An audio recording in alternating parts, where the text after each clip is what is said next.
Entonces, bueno, si os parece, lo primero es presentaros, ¿no?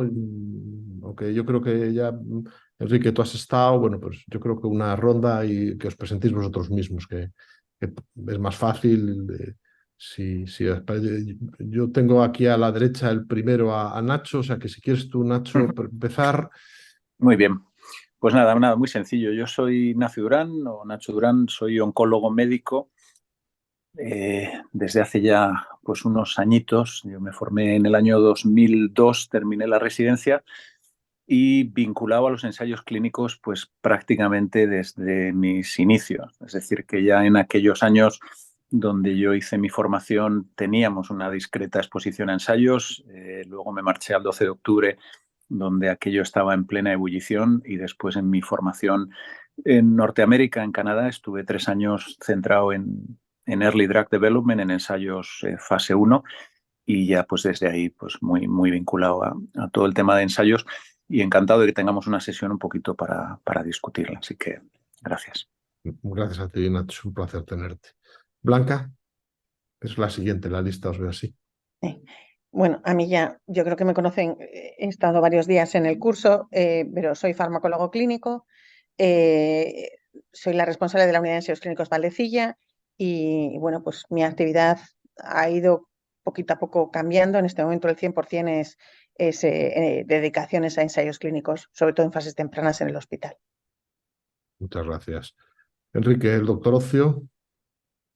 Sí, Enrique. Bueno, soy Enrique Ocio, soy el jefe de servicio de hematología del hospital y nada, pues llevo 5 años aquí, antes estuve 20 años, bueno, no tanto, no todo queda junto, pero bueno, en sala de la unidad de ensayos de hematología de Salamanca, bueno, la primera unidad de ensayos hospital y dedicada a ensayos fase 1, bueno, estudios preclínicos y a llevar eso a la clínica, ¿no? Y ahora pues un poco también pues, involucrado en los ensayos también, fundamentalmente de mieloma múltiple, pero de todas las enfermedades. Pues muchísimas gracias, Enrique. Es un placer tenerte aquí en el hospital y en este programa como Nacho, ¿no? Y Marcos. Bueno, también a mí ya me conoce mucha gente de la audiencia que he visto de los asistentes. Soy jefe de servicio de inmunología, aunque yo prefiero llamarme A27 porque me siento como si estuviera después de la residencia de adjunto aquí currando el día a día. Soy director científico de IBAR y es el principal motivo por que estoy, creo, en este curso. Mi experiencia en ensayos es mínima, es residual, es nada, pero sí que en el campo de la investigación y lo que estoy viendo que se mueve en el entorno de investigación en los ensayos clínicos, pues sí que algo podré aportar. Gracias. Sí, claro. Muchísimas gracias, Marcos, por estar aquí y darnos tu visión, efectivamente, como director científico en este ámbito, ¿no? Bueno, yo soy Galo Peralta, soy director de gestión, soy internista, reconvertido al lado oscuro de la gestión hace ya más de una década y nada, un placer estar con vosotros. Bueno, pues si os parece, sin dilación, a ver si comparto pantalla y pasamos a este vídeo. El otro día, en la otra mesa redonda, también hemos tenido otro vídeo. Dr. Fauci, one of the things you made a comment a while ago with regards to hydroxychloroquine, and I have an article here that quotes the Henry Ford Health System, who did an extensive study on hydroxychloroquine, and they say that it significantly reduces the death rate of COVID patients. The study was highly analyzed by peer-reviewed, unlike many other studies, and the quoting the executive officer said, as doctors and scientists, we look at the data for insight, and the data here is clear. There was a benefit to using the drug as a treatment for sick and hospitalized patients. And in talking with a lot of older doctors who have been around a while, and I trust their judgment and their use of hydroxychloroquine, they say that the initial studies didn't really use zinc with it, and they say that zinc is an enabler to be able to help hydroxychloroquine actually do its job of going after and reducing deaths in patients. Had a long conversation with a doctor earlier in the week, and he said, yes, as long as zinc is there, it really definitely does work. Without it, it's minimally effective. Would you like to comment on that?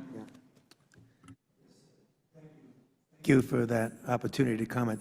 The Henry Ford Hospital study that was published was a non-controlled retrospective cohort study that was confounded by a number of issues, including the fact that many of the people who were receiving hydroxychloroquine were also receiving corticosteroids, which we know from another study gives a clear benefit in reducing deaths with advanced disease.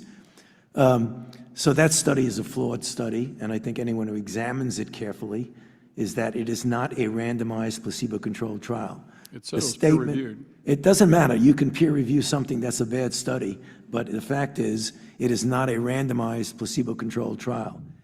The point that I think is important, because we all want to keep an open mind, any and all of the randomized placebo-controlled trials, which is the gold standard of determining if something is effective, none of them had shown any efficacy for hydroxychloroquine. Having said that, I will state, when I do see a randomized placebo-controlled trial that looks at any aspect of hydroxychloroquine, either early study, middle study, or late, if that randomized placebo-controlled trial shows efficacy, I would be the first one to admit it and to promote it. But I have not seen yet a randomized placebo-controlled trial that's done that. And in fact, every randomized placebo-controlled trial that has looked at it has shown no efficacy. So I just have to go with the data. I don't have any horse in the game one way or the other. I just look at the data. Thank you very much. Bueno, pues nos da la oportunidad, ¿no? El vídeo es un vídeo que habla bueno, pues de una situación que recordamos todos, ¿no? De la duda sobre el uso de la hidroxicloroquina en plena pandemia, ¿no? Si no regular, medio pensionista, fue un carrusel de noticias, de posturas, incluso de recomendaciones. Y bueno, pues al final hubo una conclusión y hubo un debate a todos los niveles, ¿no? A nivel de la calle, a nivel de las agencias regulatorias, a nivel de los expertos clínicos y a nivel de los políticos, ¿no? Y bueno, pues eso tuvo su vía de solución, ¿no? Es un poco lo que resumen, y el debate, pues resume un debate que además tiene una parte técnica muy clara de metodología, ¿no? Simplemente esta introducción y os doy la palabra. No sé quién quiere empezar a comentar un poco pues lo que ahí dice, un poco la interpretación, lo que supone, el contexto. Pues mira, Galo, si me permitís, me lanzo yo a la arena con un ejemplo muy cercano que quizá también a veces sirve para que los equipos entiendan un poquito el valor de su trabajo. Hace 3 días, hoy es jueves, ¿no? 4 días. El domingo se presentó en sesión plenaria en el Congreso Europeo de Oncología Médica, en ESMO 2023 en Madrid, una presentación que va a dar lugar a que se cambie la manera en la que tratamos a los pacientes con cáncer de vejiga avanzado. Y esto es absolutamente novedoso desde hace muchísimos años, décadas. Es decir, que el cáncer de vejiga avanzado ha tenido 3 hitos. Uno en los años 70, cuando se empieza a utilizar un fármaco llamado cisplatino, y aprendemos que el cáncer de vejiga es una enfermedad sensible al tratamiento quimioterápico. Otro hito fue en los años 80 y tantos, que se diseña un régimen con varios fármacos que se llamaba MVAC y se empieza a utilizar como un estándar. El siguiente hito es en el año 2000, que se compara ese régimen MVAC con cisplatino-gencitabina y se demuestra que no es superior, pero cisplatino-gencitabina es menos tóxico. Y han pasado 23 años hasta este domingo, cuando se presentan los datos de este estudio que cambia el estándar de tratamiento a una combinación con 2 fármacos que se llaman enfortumab vedotin y pembrolizumab. Pues esto en realidad es cómo progresamos en medicina y cómo vamos de alguna manera construyendo los estándares de tratamiento. Ha sido gracias a 3 ensayos clínicos. Lo que se presentó el domingo es un ensayo clínico del cual tenemos el honor de haber formado parte. Por lo tanto, IDIVAL, Valdecilla, Servicio de Oncología Médica, los servicios que han trabajado conjuntamente para que este ensayo haya llegado a buen puerto, pues somos todos un poco parte de la historia de la oncología genitourinaria y de cómo va a haber un nuevo estándar de tratamiento. Entonces, fijaros, ¿no?, para los alumnos que nos están escuchando, o sea, cómo es de importante realmente el trabajo que hace cada día, desde el primero hasta el último del equipo, ¿no? Y yo esto siempre se lo cuento cuando nos reunimos con el equipo, y muchas veces digo, bueno, pues a lo mejor el que está el último de la fila metiendo datos cree que su trabajo no es tan relevante, y es un error conceptual, porque para que un ensayo salga bien, la calidad de cada uno de los que participan en todos estos procesos es fundamental. Es fundamental ver bien a los pacientes, pero es fundamental bien gestionar los datos, hacerlo en tiempos, ordenar las pruebas, etc., ¿no? Por lo tanto, un ejemplo que nos pilla muy cercano, como es este estudio EV302, que va a cambiar el estándar de tratamiento gracias a un ensayo clínico fase 3 randomizado. Pues un magnífico ejemplo, Nacho, ¿Qué ¿no? puedo decir de esto? No, realmente eso fue increíble, ¿no? Y de hecho, una cosa que salió después en redes sociales que me pareció alucinante es que antes, a mitad de presentación, hubo una ovación, ¿no? Cuando es la curva de supervivencia, que realmente es increíble, ¿no? Bueno, acabas, muchas gracias y aplausos. Ahí a mitad de la curva de la presentación, una ovación. Es verdad, ¿no? Y estoy totalmente de acuerdo, ¿no? O sea, al final, bueno, pues aquí vemos, ¿no? Continuamente fármacos que van cambiando la vida de los pacientes. Yo sí que voy a poner un punto un poquito, no sé si es negativo, pero no lo sé. No, no es negativo, ¿eh? Solo es para decir, bueno, pero también tomando pie de un poco del vídeo, ¿no? O sea, hay que diseñar muy bien las cosas, muy bien las cosas. ¿Por qué? Entonces, voy a poner dos ejemplos, ¿no? Uno es el primer tratamiento aprobado para el mieloma múltiple. Aún no hablamos de lo nuestro, ¿no? De nuestro libro, ¿no? Pero bueno, que fue, fue el melphalan. Entonces, pero no fue el primer tratamiento utilizado. Primero se empezó a utilizar el uretano. Yo siempre digo que a mí me suena el uretano a tejado, ¿no? De Gralita o de... Se empezó a utilizar el uretano hasta que se hizo un estudio randomizado en los años 60, uretano frente a un jarabe de coca y cherry, y frutas del bosque, no sé cómo se llama, cereza. Y era igual, no había diferencias en la... Entonces, al final se dejó de utilizar el uretano, que seguro que tenía efectos secundarios. Claro, esto hoy en día es implanteable, ¿no? Y el otro ejemplo es otra cosa que hizo hace 2 semanas en Atenas, en el Workshop Internacional de Mieloma, y es que se presentaron los datos, y esto pasó ya 2 veces recientemente, y un estudio randomizado de un fármaco que es el venetoclax. Bueno, es un fármaco que va dirigido frente a una población específica. Es un fármaco que está aprobado en otras enfermedades y una población específica del mieloma múltiple, que son los que tienen una translocación en C14. Bueno, pues ya se hizo un primer estudio en el que no fue positivo. No fue positivo ese estudio, aunque todo el mundo sabemos que funciona ahí y que tiene un papel. No fue positivo porque no se seleccionó bien la población. Y en vez de hacer una población pura de pacientes con una translocación en C14, se hizo en todos los pacientes con mieloma. Esos pacientes que no tenían esa translocación arrastraron al ensayo a ser negativo, cuando si se selecciona esa población hubiese sido súper positivo. Se ha repetido el error de otra forma. Es un fármaco gafado. Y es que en el estudio que se ha presentado hace un mes se eligió un mal control. Y no se ha sido posible, aunque el fármaco funciona, pues no ha superado al control. Que dices, bueno, pues una serie de problemas. Es decir, qué importante es diseñar muy bien los fármacos, los estudios, porque si no puedes tener, como la cloroquina, ¿no? Es decir, no, este fármaco funciona y realmente no lo es porque está mal diseñado, o fármacos que realmente funcionan por un mal diseño metodológico, no tenerlo aprobado. Entonces, claramente es muy importante pues todo aquí. El rollito. Muchas gracias, Nacho y Enrique, los dos, porque bueno, habéis dado hincapié, estamos en un momento estupendo en vejiga y en otros tumores, pero qué importante es hacer bien las cosas, ¿no? Y en todas las cadenas, ¿no? En el diseño, has dicho, Nacho, es que toda la ejecución, es que hay infinidad de casos donde los fármacos dan un resultado de los ensayos y después en real life son distintos, y cuando se retroanaliza lo que ha pasado, pues se detectan cosas, ¿no? Y entonces tenemos muchísima responsabilidad cuando participamos en estos estudios o cuando participáis o los diseñáis, ¿no?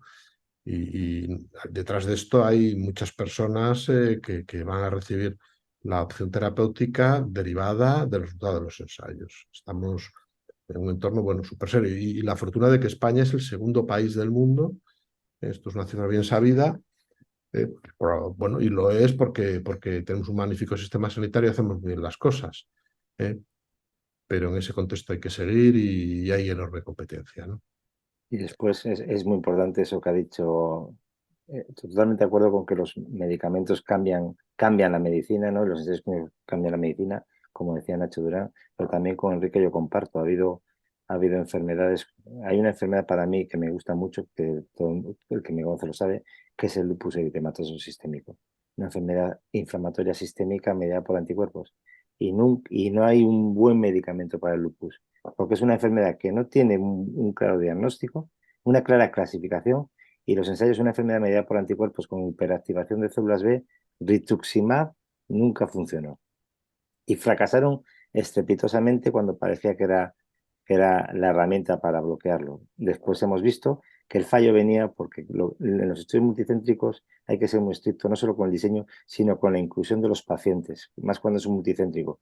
Y se vio que muchos de los pacientes que entraron en el estudio lunar, que fracasó estrepitosamente y que ahora se está reevaluando y se han encontrado datos beneficiosos, se encontró que los pacientes diagnosticados con lupus, por ejemplo, no tenían anticuerpos antinucleares. Y cuando miran actividad, anticuerpos anti-DNA de doble cadena o nativos, que son marcadores imprescindibles. De hecho, eso ha hecho que, entre otras cosas, los criterios clasificatorios del lupus hayan cambiado en 2019 y en los anticuerpos antinucleares sean criterio de entrada. Porque lo que no nos creíamos, que llevamos muchos años ya trabajando en esto, es que un lupus no tenga anticuerpos antinucleares. Y en el ensayo lunar había muchos pacientes sin ello. Eso es un dato muy importante. Y otro lo ha dicho Fauci en su intervención. Para los ensayos y para cualquier investigación, que esté peer review, ¿vale? Que esté revisada por pares, no garantiza al 100% que ese trabajo sea de calidad. Y estamos hartos de ver retracciones en los artículos, en las revistas, de cosas que se han dicho mal y se han tenido que retirar trabajos. Eso ocurrió mucho, es muy típico con los efectos adversos de las vacunas y la producción de autismo. Es famoso el artículo que hubo que retirar porque tenía un fallo metodológico importantísimo y, claro, lo que han usado, por ejemplo, los antivacunas para promocionar que no se usen las vacunas, ¿vale? Entonces, rigor, no creerse siempre que el peer review, evidentemente, es una gran garantía, es lo mejor que tenemos y funciona generalmente bien, pero no creérselo al 100%. Y eso es muy importante a la hora de la gente que se dedica a leer artículos y queremos hacer investigación. Vamos a ser críticos, hagamos lectura crítica de lo que leemos. No nos creamos a pie juntillas lo que nos están contando. Gracias.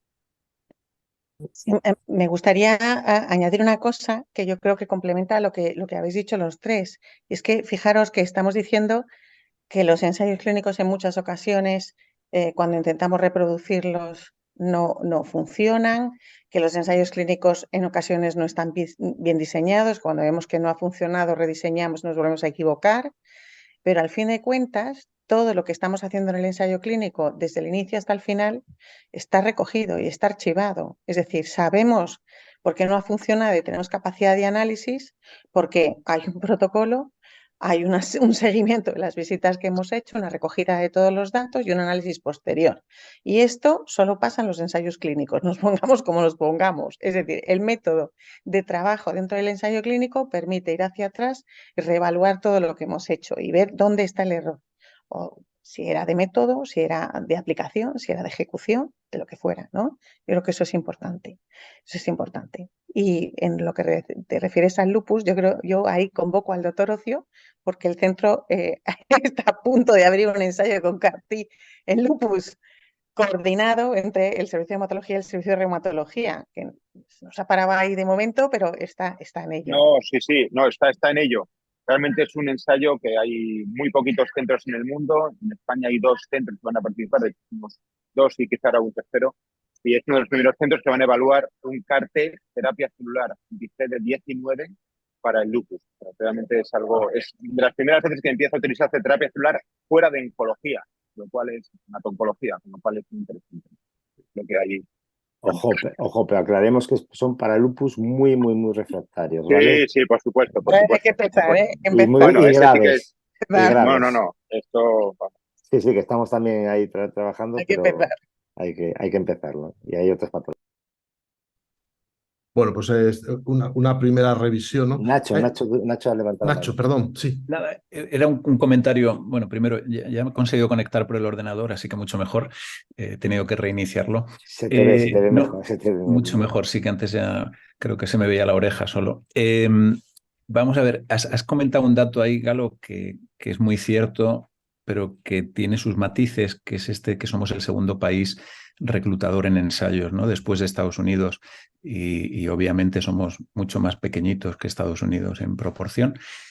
Y eso tiene dos lecturas, una positiva y una menos positiva, ¿no? La positiva es que realmente creo que durante las últimas décadas se ha educado en la cultura del ensayo. Cada vez hay más gente que piensa cuando ve a un paciente que una opción prioritaria debe ser meterlo en un ensayo clínico, y eso está muy bien y ha hecho que bueno, pues tengamos un papel generalmente más o menos destacado en los grandes estudios, en los grandes ensayos. Esta presentación que comentaba Enrique, que no sabía que habías visto el vídeo, pero efectivamente fue bastante emocionante ver una sala con 7.500 personas en la plenaria de ESMO e interrumpir al presentador en mitad de su presentación cuando pone las curvas de supervivencia y la gente levantarse a aplaudir, ¿no? Situación así como muy, muy emocional, ¿no? Por todo lo que eso conlleva. Pero por una parte está muy bien, y en esa presentación, que es a lo que iba, pues hay varios autores españoles y estamos ahí presentes bueno, pues porque tenemos un peso en la colaboración de estos estudios, pero el punto negativo es que muchas veces somos reclutadores top porque nuestro sistema no nos permite el acceso a los fármacos como debiera, y por eso es una oportunidad muy buena para nuestros pacientes meterlos en estudios clínicos. Y el segundo matiz es que si analizamos los ensayos que se están llevando a cabo, al menos en el ámbito de la oncología, el 70% tienen una financiación privada y es muy escaso el soporte de fondos públicos para hacer ensayos que no estén condicionados por la industria farmacéutica. Que es muy importante el peso de la industria farmacéutica, que es muy importante el valor de la industria para el progreso dentro de la medicina y en concreto dentro de la oncología, pero que sería deseable que las entidades públicas, desde luego, financiaran proyectos originados por investigador de una forma mucho más potente. Nacho, respecto a esto, aprovecharía para hacer un anuncio. Galo lo sabe, pues estuvimos el otro día en una reunión, pero ahora mismo el Carlos III lanza antes de final de año una convocatoria de ayuda por 45 millones de euros para apoyo a unidades de gestión clínica, ¿vale? De unidades de gestión de ensayos clínicos, para las unidades de gestión de los ensayos clínicos, sobre todo para aquellos centros donde no las tienen, quieren ampliar la red, está claro, y por otro lado, para potenciar aquellas que ya están. Es un paso. Evidentemente, lo que tiene que haber es más ayudas para ensayos clínicos independientes, pero también es cierto que es donde ahí llevaríamos un peso importante y un protagonismo relevante a la hora del liderazgo de los estudios. Es decir, que el presentador de esas curvas de supervivencia fueras tú, Nacho. Ahí sería el triunfo definitivo para este instituto. Pero aun con todo, una cosa que yo estoy notando, y ya digo que al principio he dicho que no tengo experiencia en ensayos clínicos, es en los proyectos de investigación internacionales, de consorcios internacionales, que van desde lo más básico a lo más translacional, al final siempre se acaba con un apartado de ensayos clínicos. Y en eso nos está ayudando mucho, por ejemplo, el nodo SCREEN que tenemos aquí, con Mar y con ay, perdóname. Ay, Lucía. No me sale el nombre, perdona, Lucía, no sé si estás aquí escuchando, pero no me sale. Y ayuda mucho porque hoy en día no hay proyecto de investigación de transferencia que no se acompañe al final de un ensayo clínico. Y eso es ahí donde a mí me gustaría que fuéramos todos capaces de poner más peso, y que ahí también fuéramos el número, no el número 2, evidentemente, pero si estamos el número 11 en investigación en el mundo, en investigación biomédica, poder llegar a ser un número también alto en ese tipo de ensayos. Sería el culmen de todo este tipo de actividades desde mi punto de vista. Muy bien, bueno, una cuestión que, por remachar lo que ya habéis dicho, ¿no? Pero una cuestión que está muy clara en el vídeo y que Fauci insiste, ¿no? Cuando le dice, miren, en el Henry Ford, en el Hospital Henry Ford se ha desarrollado un estudio que demuestra en una serie de pacientes tratados con hidroxicloroquina que los que se tratan van mejor que los que no se tratan. Y él dice, ya, pero es una serie. Cuando uno analiza la serie hay enormes sesgos y hay muchísima confusión en esos datos. Y no hay, y repite, y es la frase que más repite, ningún estudio, ensayo clínico randomizado, ciego, que se haya realizado sobre hidroxicloroquina y que demuestre beneficio. Pues un poco para la audiencia, ¿no? que muchos están pues, en la fase de aprendizaje, que entiendan que los datos están ahí, pero que el estándar oro para definir si una intervención funciona en la clínica es el ensayo clínico. Bien. El ensayo clínico que, como decía Nacho, puede ser comercial o no comercial, ¿no? Y que lo que queremos es que haya más ensayos promovidos por nuestros investigadores, que respondan preguntas y no solo de fármacos, sino también de cualquier otro tipo de intervención. Ahora veremos un caso, ¿no? Mira, yo en este sentido, a ver si me dice, tengo otro ejemplo, ¿no? Que pues Arantxa, ¿no? En nuestro del servicio de la necesidad de linfoblástica, que acaba de pasar, una que está muy relacionada con esto. Entonces, hemos planteado un ensayo clínico, ¿no? De utilizar un fármaco, un anticuerpo nuevo, en pacientes con leucemia de mal pronóstico, con alto riesgo de recaída post-halogénica. Vale, vamos a la compañía, que es la que pasaba por aquí, hemos hablado con ella, y decía, a ver, queremos hacer este estudio. Y ellos dicen, no podemos financiarlo. El estudio cuesta muchos cientos de miles de euros. Vamos a hablar de más de 2 millones de euros. Este estudio para 30 pacientes. Sabemos que esto es así.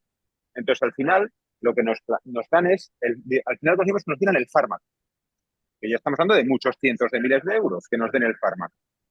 Pero claro, estamos atascados porque nos han dado el fármaco de internacional tras muchas negociaciones y ahora tenemos que buscar el apoyo para ver cómo hacemos. Hemos conseguido reducir mucho el presupuesto utilizando CROs in-house a 500.000 euros. Pero ¿cómo conseguimos ese dinero? Toda esa financiación es complicada. Hay convocatorias nacionales, hay otras cosas, pero ahora pues, es uno de los trabajos que tengo yo aquí, a ver cómo conseguir eso, ¿no? Hay que conseguir apoyar esa financiación, porque ideas muchas veces no faltan, ¿no? Que hay que tener, ¿eh? O sea, que tenemos que tener ideas y creo que este es uno de los discursos. Tener ideas, ¿no? ¿Y qué podemos hacer? ¿No? A veces hay ensayos que no hace falta que sean placebo, controlados con placebo, ¿eh? Pero bueno, pero que es una de las necesidades que tenemos, ¿no? Para esto. Pues estupendo que tengáis esta visión. Es verdad que en España la financiación de la investigación, bueno, todos lo sabemos, en cifras relativas respecto al PIB está muy por debajo de lo que es la media europea. Quiero recordar, la Red Europea de Ensayos Clínicos francesa, bueno, estos son cifras de hace años, no sé cómo está ahora, pero tenía un presupuesto de 20 millones de euros al año. La nuestra, pues probablemente sea cercana a la 10ª parte, ¿no? Bueno, tenemos que entender que si queremos investigar en pacientes, el ensayo clínico es una herramienta y que tiene que estar financiado también pues por las instituciones públicas, como se financia en otros proyectos. Pero ensayos clínicos especialmente porque es donde se desatascan muchas veces las dudas esenciales de intervención en los pacientes, ¿no? O sea que en esto, otra cuestión que resalta el vídeo es cómo la ciencia es una herramienta para la toma de decisiones políticas. Y los ensayos clínicos también. Es decir, y en esto los investigadores clínicos muchas veces son los que al final deciden, a través del conocimiento que generan, cuál es la mejor intervención, el mejor fármaco para los pacientes, ¿no? Esto tiene muchísimo valor y quizá no lo hemos vendido suficientemente, ¿no? O sea, sois capaz de cambiar el estado del arte de la terapéutica, del abordaje, el pronóstico de los pacientes, y las agencias reguladoras, la EMS o las comisiones de farmacia bueno, se basan en los estudios que hacéis vosotros o que hacemos todas las instituciones para, bueno, pues para tomar decisiones. Esto es una parte que creo que además aquí se confronta en el vídeo, ¿no? La parte política contra la que Fauci tiene que luchar, y creo que todos recordáis las caras que ponía cuando decía a Trump que defendía la hidroxicloroquina y bueno, pues aquello no lo veía, ¿no? Y como lo tiene que defender. Fijaros que ante esa afirmación negativa le ponen una comisión de investigación en el Congreso americano para que defienda su postura, ¿no? Y la defiende elegantemente, y Fauci ha seguido ahí. O sea que herramienta para tomar decisiones a todos los niveles, también a nivel político, porque a veces detrás de eso, fijaros lo de los CAR-T, que hemos hablado, lo que va a suponer de dinero, bueno, ahí va a ser un reto y habrá que evidenciarlo bien en ciencia, ¿no? Que hacemos entre todos, que hacéis vosotros, ¿no? Nacho.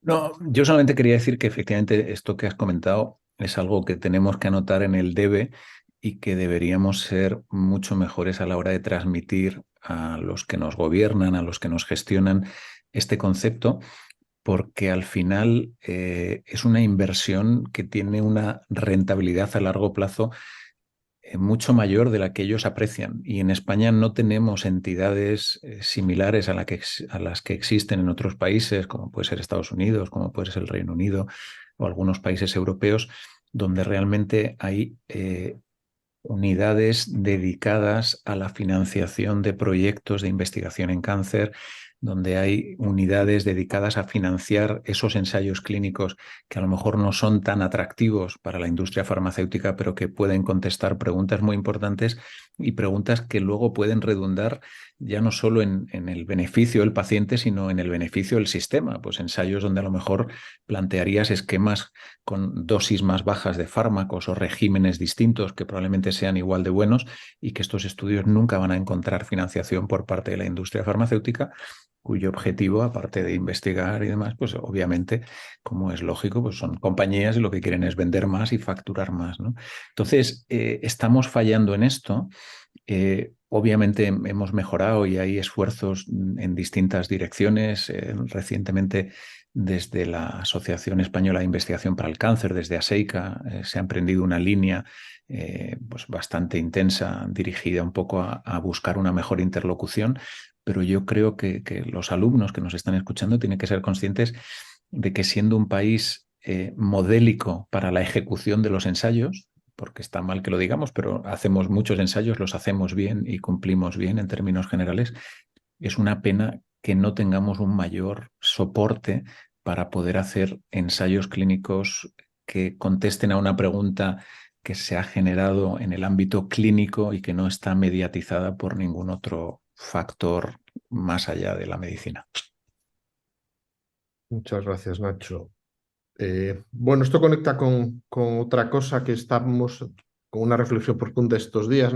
Marcos la conoce mejor que yo, que es la presencia de los pacientes como aliados para defender en primera línea la importancia de la investigación, ¿no? Y lo estamos reflexionando porque, bueno, pues coyunturalmente, en la evaluación, ¿no?, de los últimos convocatorias del FIS, ¿no, Marcos?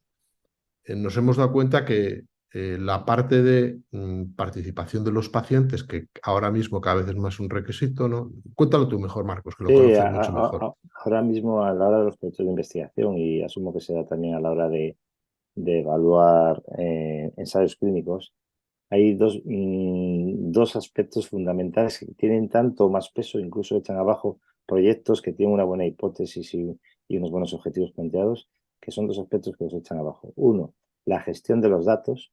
Es decir, hoy en día no existe un proyecto, igual que el ensayo, pero es decir, antes Blanca decía que los ensayos es lo único que está controlado. También en los trabajos de investigación hay tablas de datos, se nos pueden pedir, hace años que ya nos lo piden los revisores. Los revisores de artículos hace años que nos piden los raw data para analizar y para hacer ellos sus estadísticas, pero ahora ya te lo piden las agencias de financiación. Te piden que tengas un plan de gestión de datos. Y no vale con decir que meto los datos en una base de Excel y lo voy a tener ahí para dárselo a quien lo pida. Eso no es gestión de datos. Eso por un lado. Y por el otro lado es el aspecto social, contar con la sociedad y contar con las asociaciones de pacientes. Y además, por otro lado, han ayudado mucho también ellos a los cambios en ciertas prácticas médicas. Y sí, me acuerdo, por ejemplo, de todo el plan de erradicación de hepatitis C, donde las asociaciones de pacientes empujaron mucho, pero ocurre en otras circunstancias. Y nos tenemos que habituar cada día más como profesionales que trabajamos en salud, bien desde el punto de vista asistencial, bien desde el punto de vista de investigación, o ambos. Nos tenemos que acostumbrar a trabajar con ellos, a ir de la mano y explicar las cosas correctamente también, porque siempre podemos también ahí cometer errores. Y aquí está, por ejemplo, está Enrique y está Nacho. Nacho, la Asociación Española contra el Cáncer, todo el peso que tiene, todas las ayudas. Hoy han convocado unas ayudas que fueron en mayo y han dado 4 ayudas súper potentes con una financiación enorme para poder hacer trabajos de colaboración multicéntricos muy interesantes. Entonces, sí, son 2 aspectos que debemos tener en cuenta como porque debe ser uno de las bases de nuestra investigación, pero además lo tenemos que tener en cuenta porque las agencias financiadoras y a la hora de evaluar el proyecto se consideran muy mucho. Y cuando no lo hemos hecho en proyectos de investigación se han caído atrás solo por ese aspecto, ¿eh? No es fácil, pero bueno, contar con los pacientes. Además nos dicen, tiene usted que contar con los pacientes en el diseño de los estudios, tiene que usted contar con los pacientes en el seguimiento, tiene que usted contar con los pacientes y asociaciones en la interpretación de los resultados, en su difusión. Bueno, nos están pidiendo mucho y bueno, hay que ir en ese camino, ¿no? Pero es verdad que son unos grandes aliados y embajadores de la ciencia y de la investigación clínica. Debemos, cuando un paciente... Pues hace poquito, ¿no? Ha venido aquí la familia de un paciente porque, bueno, la habéis tratado vosotros, Nacho, estaban absolutamente encantados y venían agradecidos y encima para hacer una aportación, ¿no? Bueno, son nuestros aliados, nuestros embajadores y ellos sí que muchas veces pueden cambiar las cosas, ¿no? Enrique, yo creo que querías tú comentar algo. Estás en silencio. No, no sé si estaba hablando antes. No, yo solo quería, estaba probando porque te he visto que has hecho así y ha aparecido un iconito de esto. Estaba probando a ver si a mí me desaparecía también un esto. No, pero también, no, también no. Es broma, aunque es verdad, pero es broma, no. También quería decir, no, estoy totalmente de acuerdo con los pacientes. No tenemos esa cultura en España, en Europa, ¿no? Cosa que en Estados Unidos es completamente diferente. Los pacientes allí tienen muchísima fuerza. Y nosotros sí que, por ejemplo, en el caso del mieloma, está empezando a aparecer una asociación de pacientes con mieloma. Antes hablábamos de, de los ensayos, de que España es un país puntero. Tenemos un problema y Nacho yo creo que lo mencionaba, ¿no? Tenemos un problema y es que tenemos un retraso importante en la aprobación de fármacos. Y esto además es un problema también de futuro porque esto puede hacer que vengan menos ensayos. Porque, claro, al final la industria puede decir, bueno, el rendimiento que tengo en los ensayos en España pues disminuye porque no llego a tener fármacos aprobados. En este sentido, los pacientes son grandes aliados y nosotros hablamos con ellos, que tienen que hablar con el ministerio para ellos mismos también presionar en este sentido. Ellos son los primeros interesados, lógicamente, ¿no? Y creo que es importante también apoyarnos en ellos, ¿no? Son, como decir, nuestros grandes aliados, esto es así, claramente.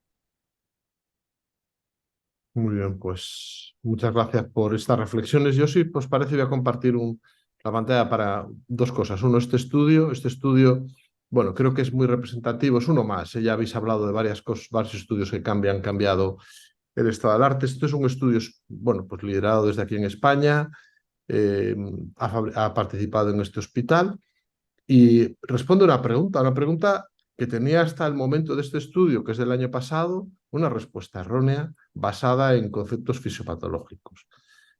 La pancreatitis es una gran inflamación intraabdominal, normalmente se asocia con los casos graves a hipotensión y parecía lógico que en esas situaciones, como en otras que hay hipotensión, una resucitación agresiva de fluidos podía ser beneficiosa, como lo es en la sepsis.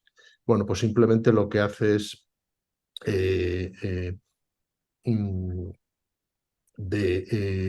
analizar a través de un ensayo clínico aleatorizado no con placebo, y 2 intervenciones, resucitación agresiva o moderada. Bueno, pues la conclusión a la que llega es que la resucitación agresiva, es decir, con un volumen muy alto de fluido, no solo no es beneficiosa, sino que es perjudicial. Este estudio ha hecho que a partir de este momento las guías clínicas, de manera muy inmediata, los resultados son muy contundentes y el estudio está muy sólidamente diseñado, haya cambiado la práctica clínica. Bueno, este es el tipo de cosas que...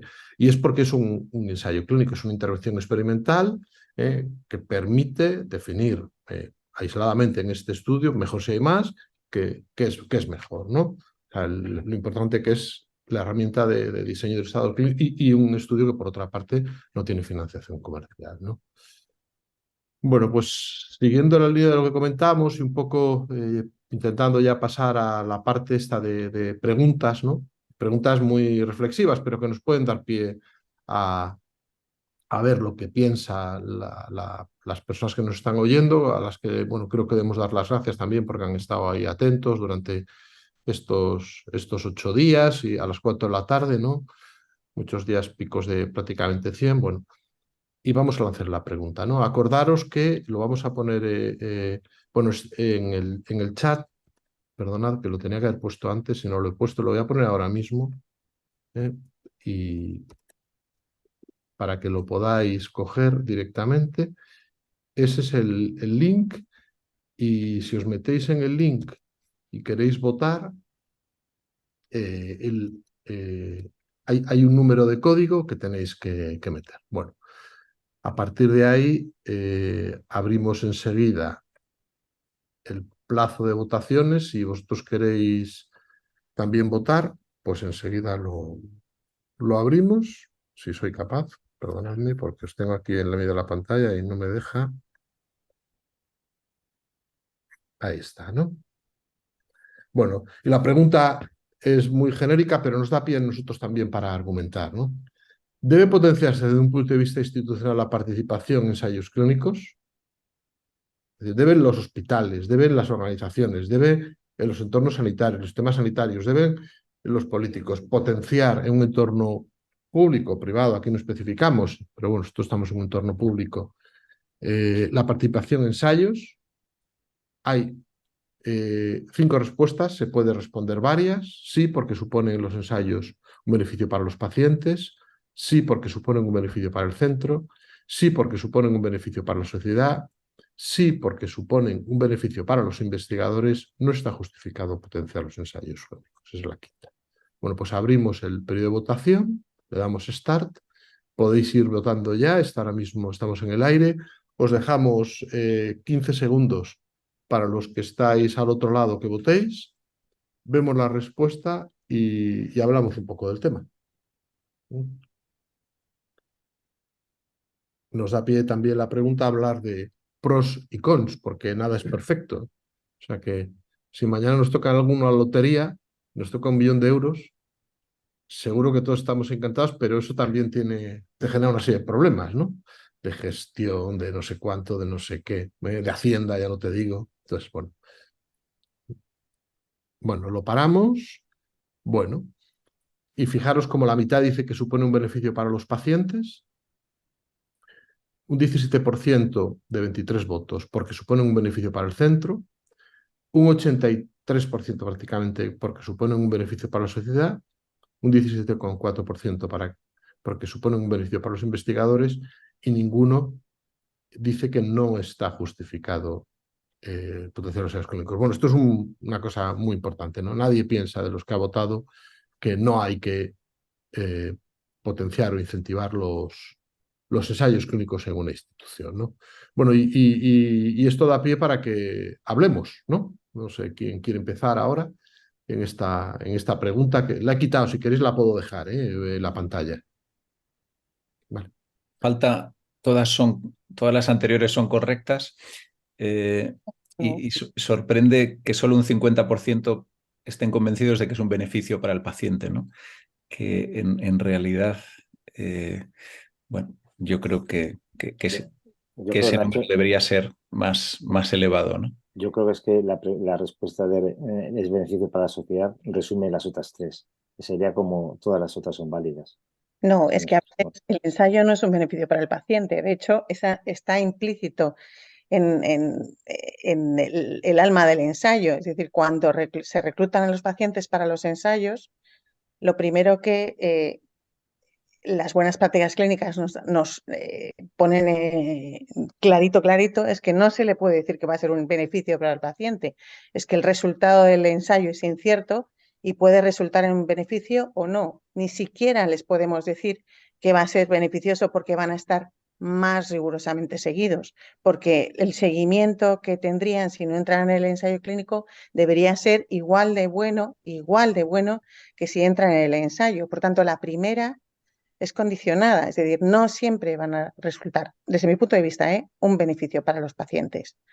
Puede serlo o puede no serlo. Sin embargo, el beneficio social sí que existe siempre, independientemente del resultado del ensayo.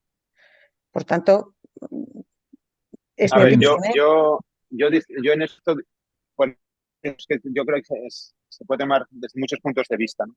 Aquí hay muchos detalles, ¿no? Uno es, ¿cuáles son una pregunta es diferente a esta es ventajas de la participación en ensayos, que es diferente a si se debe potenciar desde su punto de vista institucional. O sea, yo creo que es un poco diferente también institucionalmente a las ventajas de un ensayo. Y yo en ese sentido yo sí que pienso que es un beneficio para los pacientes. Igual no es un beneficio para este paciente en concreto, ¿no? Que yo creo que sí lo es, ¿eh? O sea, en general lo es porque tú esperas que el paciente, si no esperas que fuera un beneficio para el paciente, no lo incluirías en un ensayo. O sea que no, yo creo que esto, aunque es verdad que no se le puede decir que no va seguro que le va a ir bien, no lo sabes, ¿no? Pero en principio es que lo esperas. Pero si hablas un poco de los pacientes en general, por eso yo creo que son un poco matices, ¿no? Para el centro lo es, para la sociedad también, y para los investigadores, pues también. Pero lo es, pues, porque genera un prestigio, ¿no? O sea, aquí, claro, aquí entraríamos en un dilema, ¿no? Pero generas un prestigio igual que para el centro, ¿no? Aunque creo eso posiblemente no sea el motivo de que sea un apoyo institucional, ¿no? Pero bueno, son cosas de matiz. Sí, bueno, efectivamente las preguntas están hechas intencionadamente con un poco de trampa, ¿no? Y para dar lugar a debate, ¿no? Porque dice para los pacientes en general, no para los pacientes de cada ensayo, ¿no? Y obviamente lo que hace avanzar la terapéutica son los ensayos clínicos. O sea que se entiende que sí. Más allá de ahí habría que ver qué impacto tiene para la sociedad. Pero no sé si queréis que entremos en posibles beneficios concretos, ¿no? ¿Por qué? Bueno, hemos revisado un poquito la parte de los pacientes. ¿Por qué beneficia a los pacientes, no?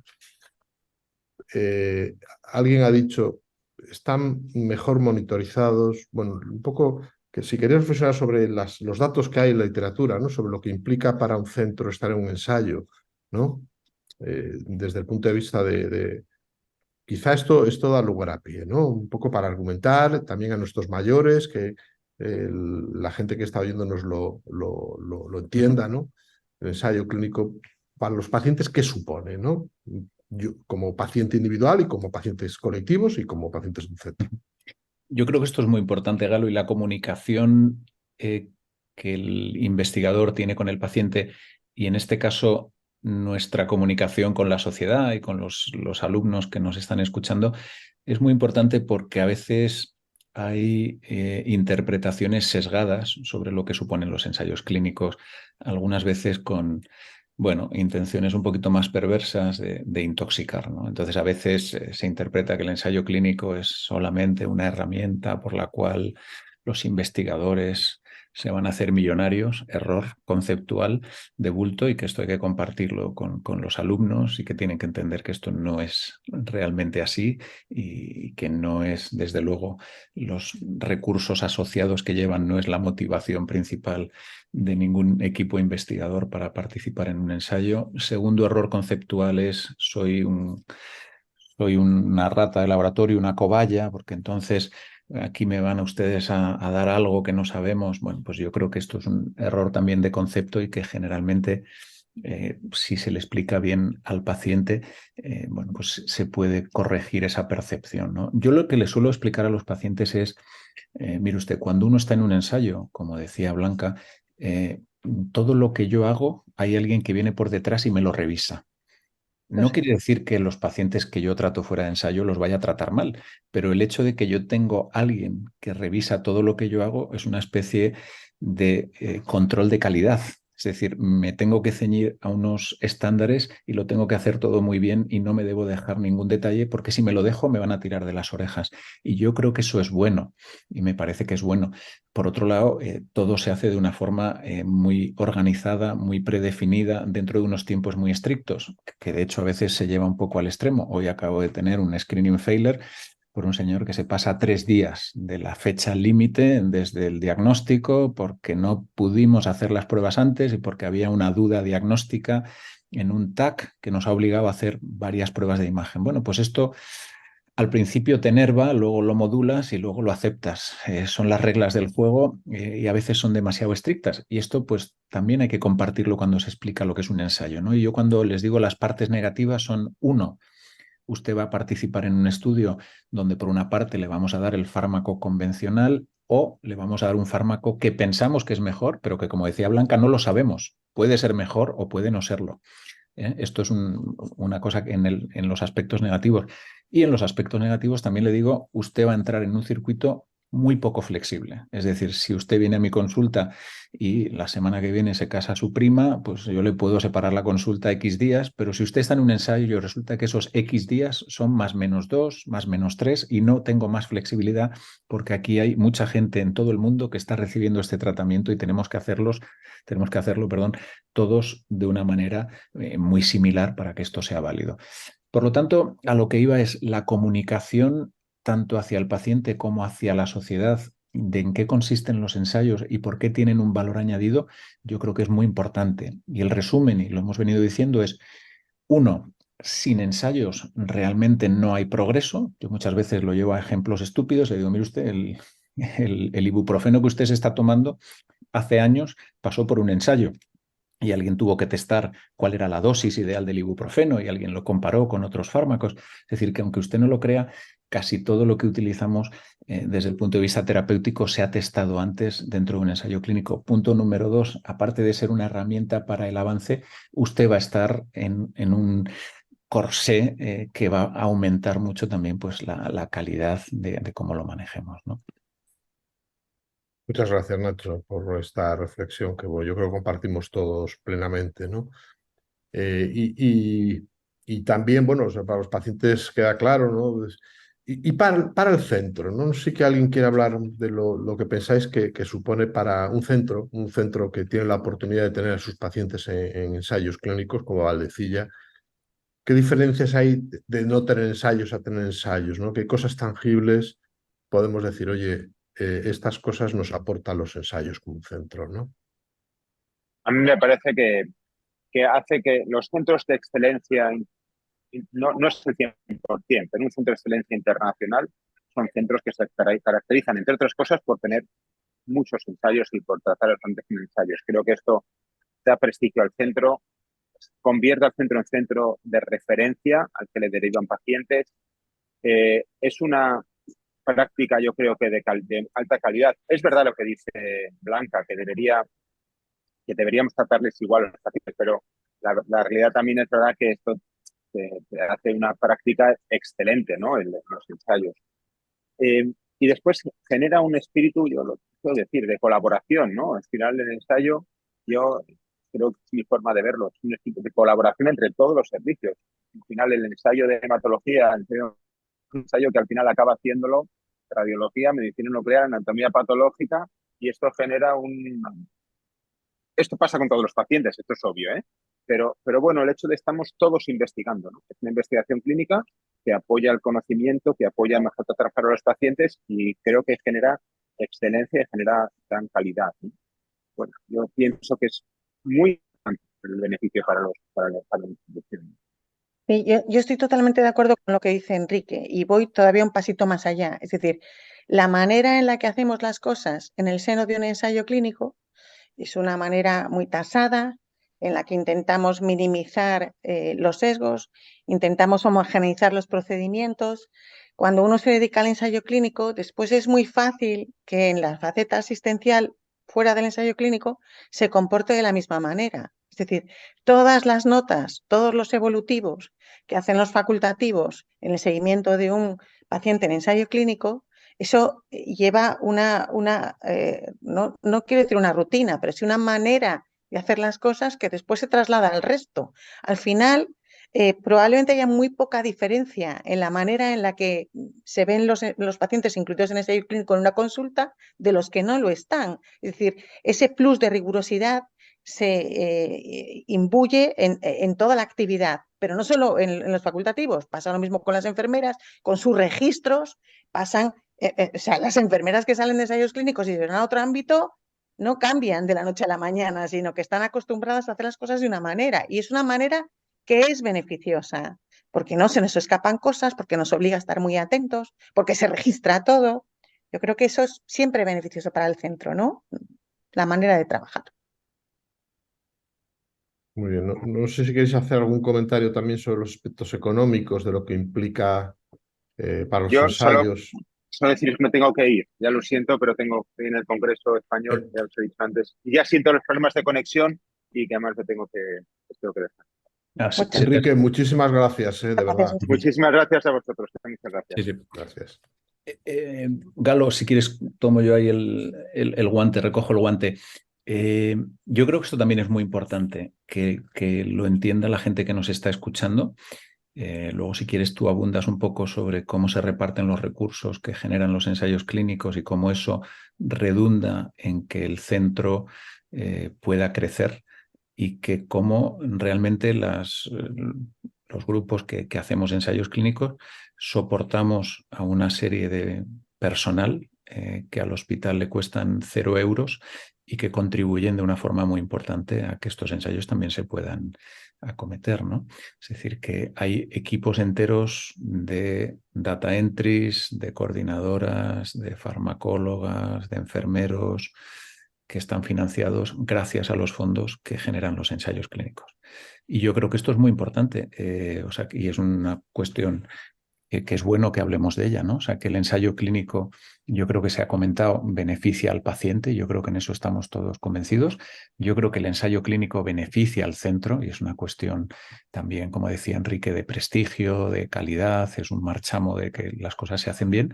Y por último, el ensayo clínico genera unos recursos que son incuestionables y que permiten realmente hacer una serie de cosas que añaden valor y que sostienen además toda esta estructura. Sí.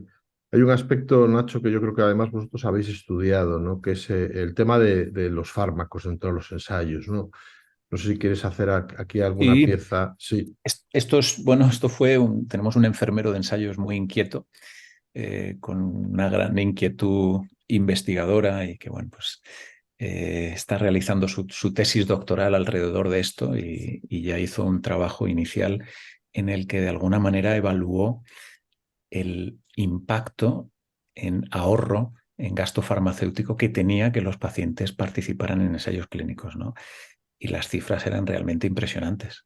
Es decir, que no solo estamos tratando a nuestros pacientes con fármacos que pensamos que son muy buenos, sino que además, y de ahí que seamos tan buenos reclutadores, esto enlaza con lo que comentábamos al principio, estamos ahorrándole mucho al sistema, ¿no? Porque para que los alumnos nos entiendan, nosotros cuando participamos en ensayo clínico, pues por ejemplo, este ensayo V302, que randomizaba enfortumab, vedotin, pembrolizumab o a quimioterapia, todos los fármacos que reciben estos pacientes obviamente se aportan a coste cero por parte del sponsor.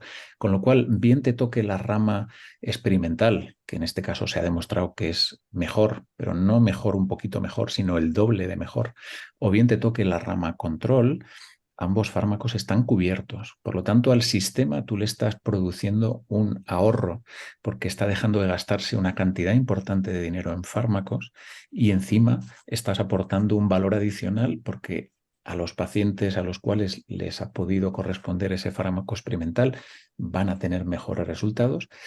y además vas a dejar pues, un pozo de dinero en la institución para mantener toda esta estructura y un poquito más, ¿no? Entonces son un poco las 3 barras que vemos ahí, o las 4 barras que vemos ahí, del beneficio para el paciente, del beneficio para el centro, del beneficio para la sociedad, que ahí todavía creo que lo hacemos regular porque no lo contamos bien. Y ya, bueno, pues aprovecho para lanzarte el guante, Galo, de que cuando salga el paper de este ensayo, que será un gran paper, pues hagamos un buen trabajo como hicimos en el pasado, difundiéndolo desde nuestros departamentos de prensa para que realmente la ciudadanía sepa lo que está ocurriendo. Que esto en España, lo que se llama el patient literacy, que es una expresión anglosajona para decir el conocimiento que los pacientes tienen sobre la enfermedad, vamos muy por detrás, muy por detrás de otros países. Los españoles, si hiciéramos una encuesta y le preguntáramos ¿en qué lugar cree usted que está el cáncer de vejiga entre los tumores más frecuentes en España? Me encantaría saber qué contestan. Seguro muchos no saben que en los varones es el 4º tumor más frecuente y que hay más de 23.000 diagnósticos al año, que es una barbaridad. Muchas gracias, Nacho. Yo creo que nos tenemos que conjurar aquí la visión de todos. Yo creo que Marco seguro que lo comparte, ¿no? De comunicar mejor, implicar a los pacientes, contar con ellos. Igual lo tienen que contar ellos también. Igual hay que hacer foros, igual hay que hacer... Estamos ahora pensando, las asociaciones de pacientes que se reunieron, las convocó Marcos el año pasado. Bueno, pues es que eso lleva tiempo, ya, pero es un tiempo que estamos obligados a dedicar a ellos, ¿no? No quiero quitar mucho tiempo, Marco, solo una cuña, pero has tocado una cosa que a mí me tiene muy sensible, que son los grupos de pacientes. No hay un grupo de pacientes de cáncer de vejiga en España. Es una tarea que me he propuesto antes de jubilarme, intentar dejarla ahí, y sería extraordinario. Y perdonar. Bueno, los grupos de pacientes el sábado pasado a mí me invitaron junto con nefrología a asistir a la inauguración en Corrales del... No fui yo, fue Juan Ventura de mi grupo y estuvimos presentes en un nuevo grupo de pacientes en vasculitis, ¿vale?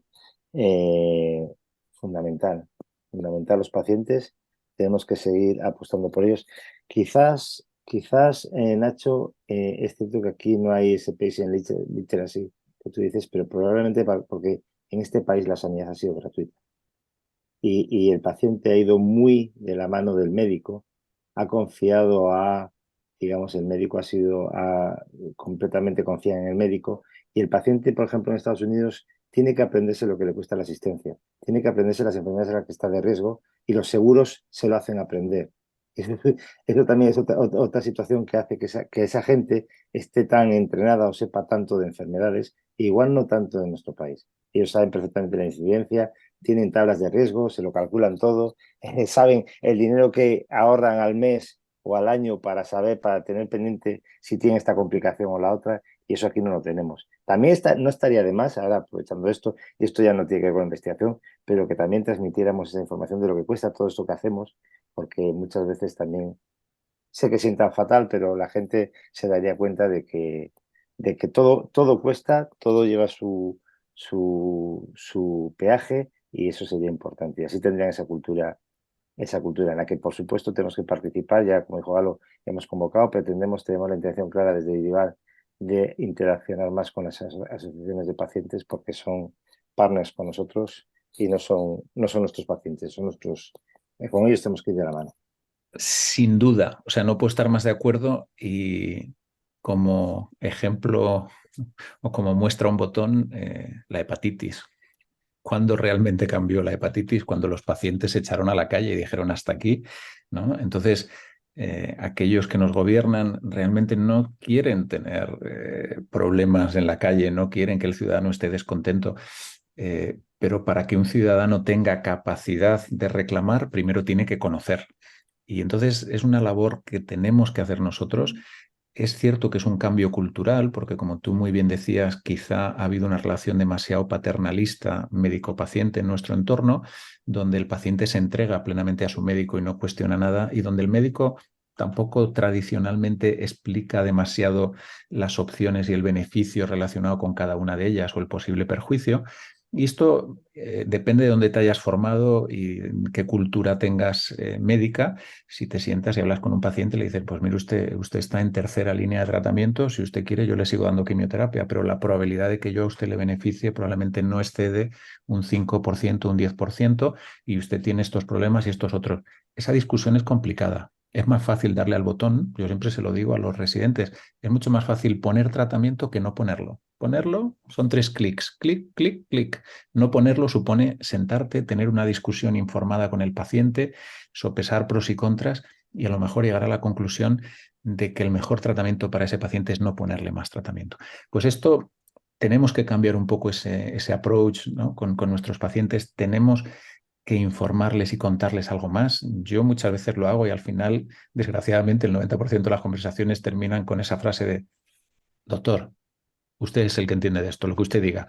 Digo, no, hombre, no, esta no era la idea de la conversación. La conversación es que tomemos esta decisión juntos, que usted entienda los beneficios y los riesgos y entendiéndolos, pues usted decide. Por ejemplo, ahora tenemos una aprobación muy particular, que es un tratamiento en adyuvancia en una enfermedad urológica que no tiene beneficio en supervivencia global, pero tiene beneficio en supervivencia libre de progresión. O sea, retrasa la recaída de la enfermedad, pero no sabemos si van a vivir más todavía.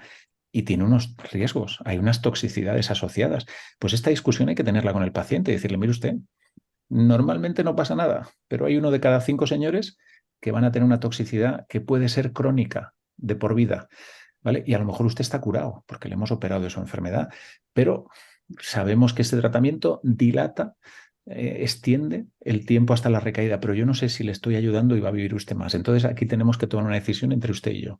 Y entonces, bueno, ¿cuánto riesgo tengo de recaer? X. Esas conversaciones son difíciles, primero por el contexto y segundo porque hay que saberse muy bien los datos para tener esa discusión. Entonces, creo que tenemos que ir hacia ese cambio y nosotros que ya peinamos canas, alguna, pues tenemos que hacer este esfuerzo con nuestros juniors para que cambien, yo creo, ese approach.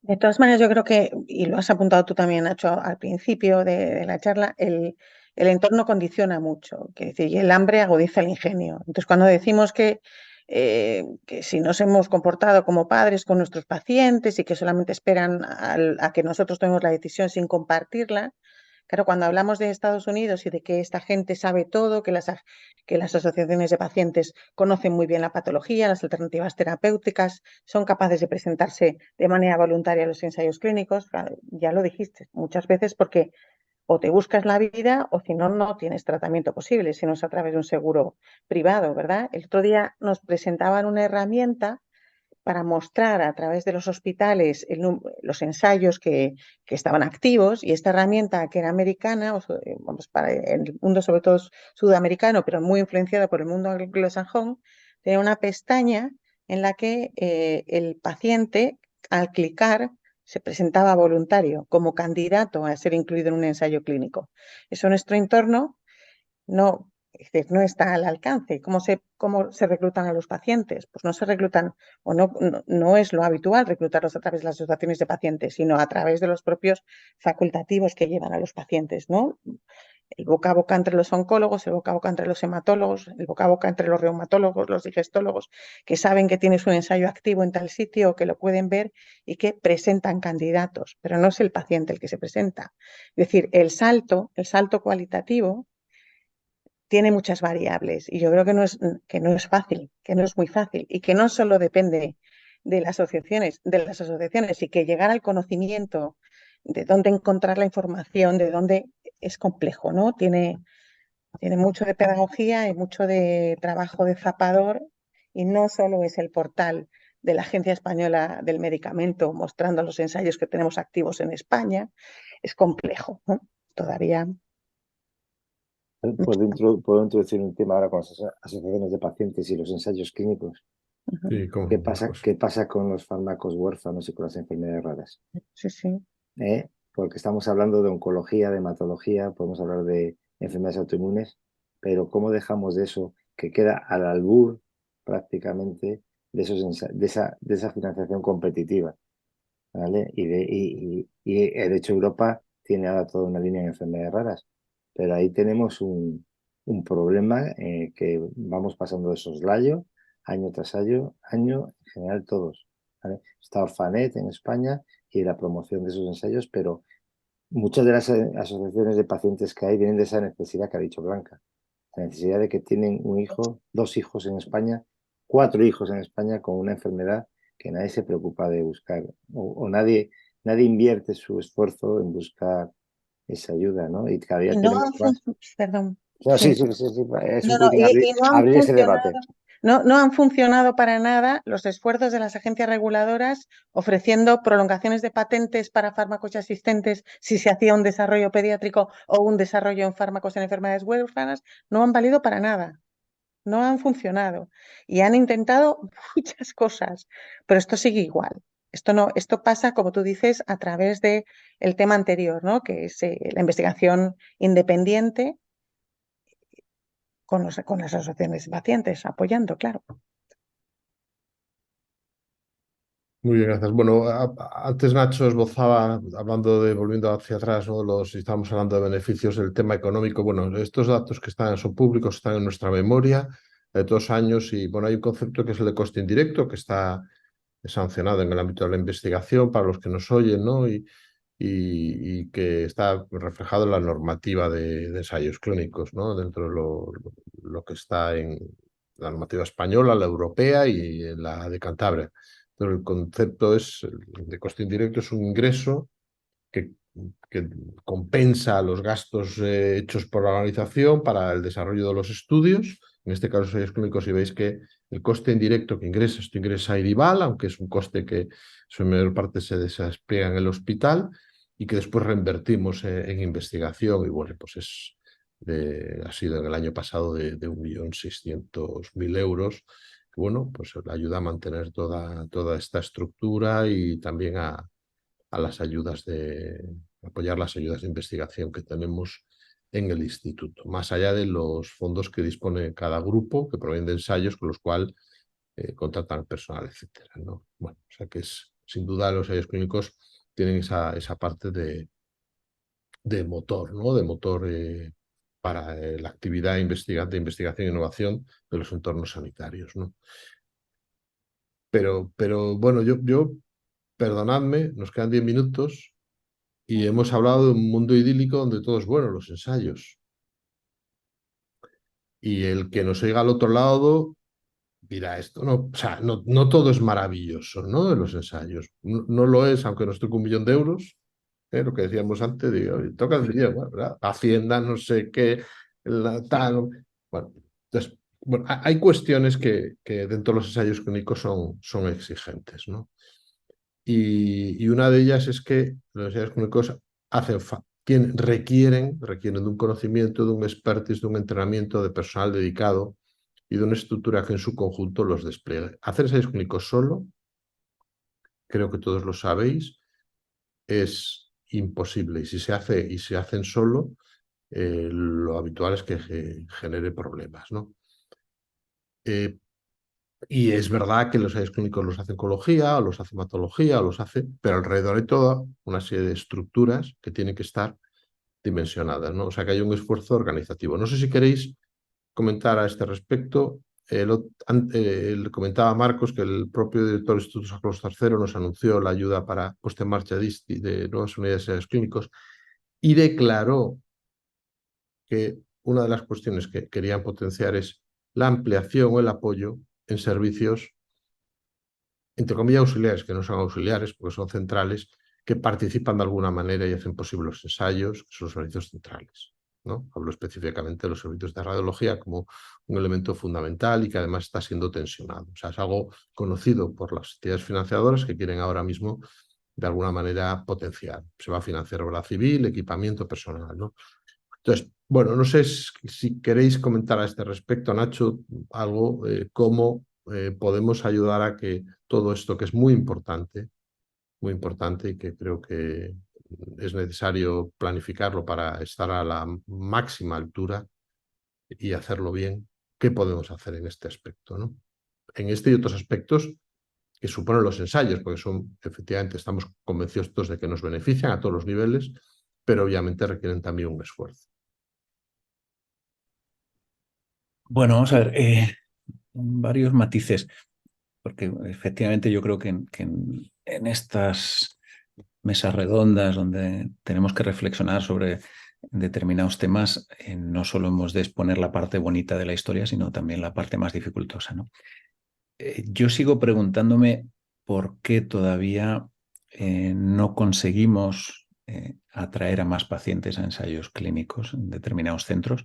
Nosotros hemos hecho un estudio ahora en la zona norte de España sobre el tratamiento de pacientes con cáncer de vejiga metastásico, y la zona norte va desde Asturias hasta Aragón y coge parte también de Castilla y León.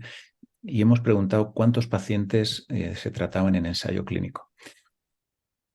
¿Qué porcentaje? No sé si os atreveríais a lanzar una cifra sobre qué porcentaje pensáis que en esta franja del país, en esta zona, se trata dentro de ensayos clínicos. Hablamos de cáncer de vejiga solamente, ¿no? No sé si os atrevéis a decir un porcentaje así a voleo. Lanzaros. Bueno, pues un 3%. Un 3%. Es muy poquito, ¿vale? O sea, es muy poquito, que realmente solo un 3% de los pacientes, mira, por ahí alguien había dicho 5%, o sea, que se estaba acercando. Entonces, realmente ese porcentaje de un 3% es muy poco. Tenemos que reflexionar sobre qué está pasando, por qué realmente solamente un 3% de nuestros pacientes llegan a ser incluidos en ensayos clínicos. No nos comunicamos bien, la gente no sabe que estamos haciendo ensayos, hay trabas administrativas para que los pacientes circulen de una comunidad a otra, tenemos problema en que nuestros pacientes vayan a ser vistos por otro especialista por temas de egos, no lo sé, tendremos que revisarlo, ¿no? Pero esa es la primera reflexión. Estamos hablando de la excelencia de algo, pero ese algo todavía solamente llega a un porcentaje muy pequeño de pacientes, ¿vale? Entonces, tenemos que mejorar nuestra capacidad de comunicación, sin duda alguna. Luego coincido en lo que tú dices, esto no es un esfuerzo de un solo grupo, esto es un esfuerzo combinado donde tiene que engranar fenomenalmente todas las piezas, o sea, desde la primera hasta la última. Y tú has mencionado servicios centrales y has hablado de rayos, pero igual que rayos es importantísimo el laboratorio, es importantísimo el servicio de anatomía patológica, cada vez los estudios son mucho más complejos y llevan muchos más análisis de muestras, y hay patólogos que están aquí conectados escuchándonos y lo saben muy bien, y hemos tenido que ir generando figuras, como la figura ahora del Sample Manager, que es una persona que se dedica a hacerle la vida un poquito más fácil al patólogo, porque recuperar muestras, prepararlas, etcétera, etcétera, enviarlas, todo eso es muchísimo tiempo. Es decir, que hay mucha gente detrás del ensayo. Ahora, luego parece que solamente se ve al investigador principal, pero realmente es tanta la gente que hay detrás que me parece muy apropiado el esfuerzo que propone el Carlos III de intentar dotar a los hospitales de recursos extras para que, como tú dices, no se tensione, para que al final esa sobrecarga asistencial que suponen los ensayos, que la suponen, esté bien recompensada y bien retribuida, para que nadie de alguna manera lo vea como un problema. Muchas gracias, Nacho. Bueno, ahí a ver cómo somos capaces, ¿no?, Marcos, de rematar con ese programa de ayudas. Habrá que ver la convocatoria y ver un poco, porque aquí va a tener mucho de organizativo dentro del hospital. El hospital, desde su dirección, qué visión tiene y a dónde podemos ir. Pero bueno, es una oportunidad, ¿no?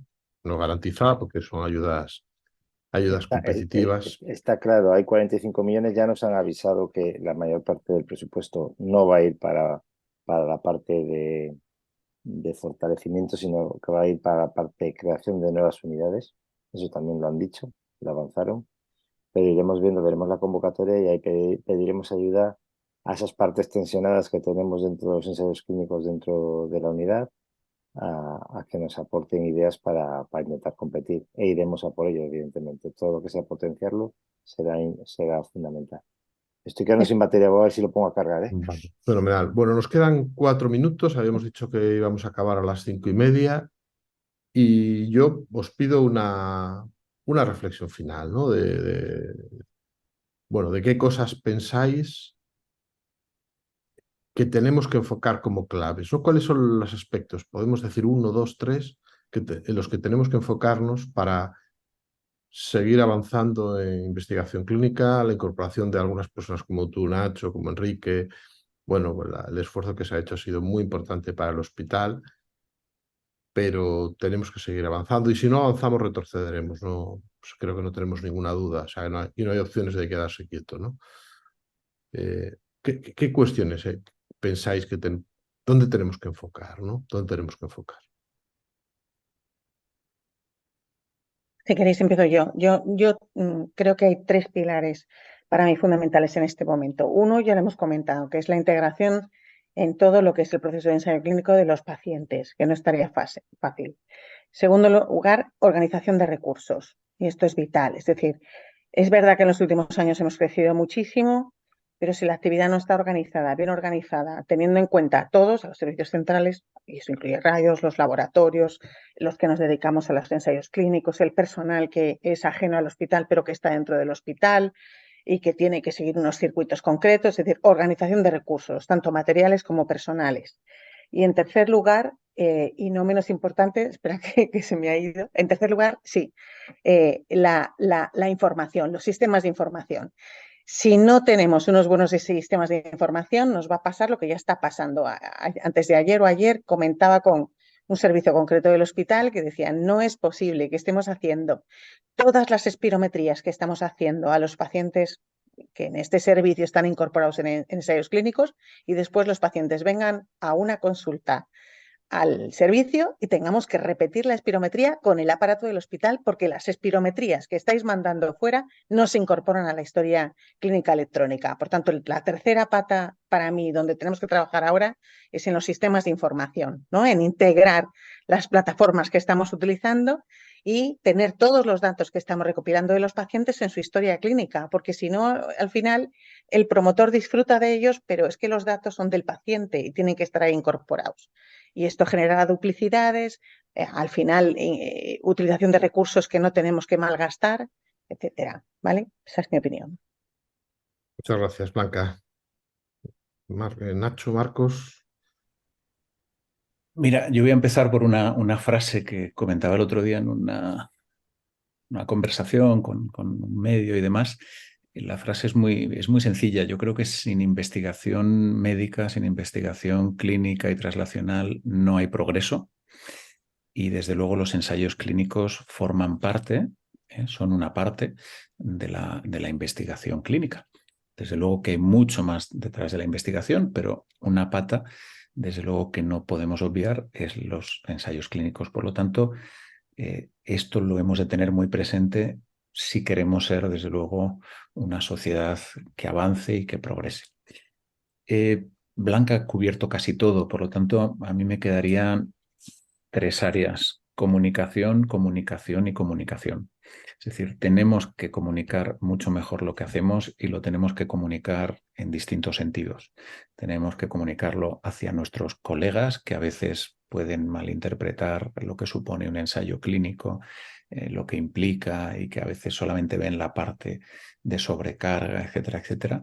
Tenemos que comunicarlo hacia nuestros pacientes de una manera mucho mejor y tenemos que comunicarlo hacia la sociedad en general. Por lo tanto, yo creo que ahí tenemos una tarea que hemos de ponernos en la mochila y mejorarlo.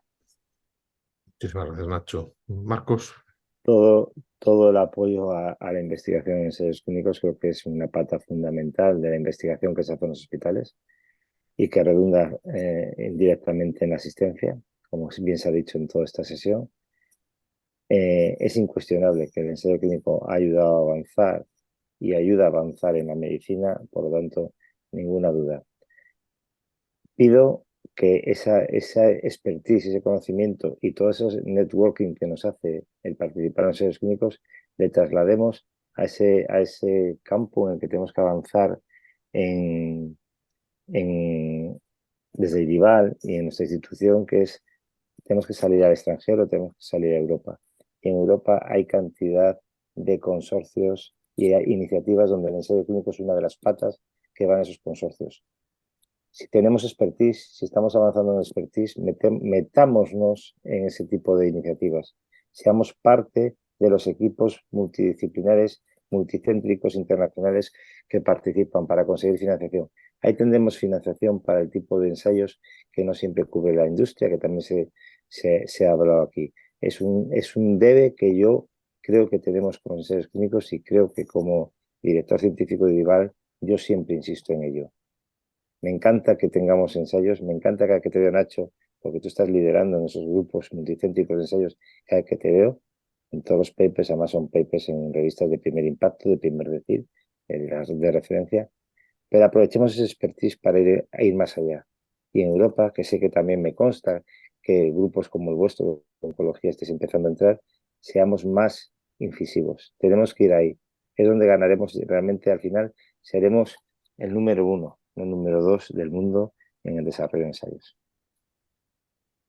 Bueno, pues con esto acabamos este día, esta mesa redonda. Gracias, ha sido yo creo que muy ilustrativa y muy inspiradora. Y acabamos esta edición del programa de este curso de Buenas Prácticas Clínicas de Investigación, que bueno, como decíamos hace un ratín, llevamos más de 1000 inscritos acumulados en todo el programa. Es un lujo poder seguir aquí compartiendo con vosotros, aprendiendo con vosotros, disfrutando con vosotros y construyendo con vosotros. Y soñando hacia el futuro, ¿no?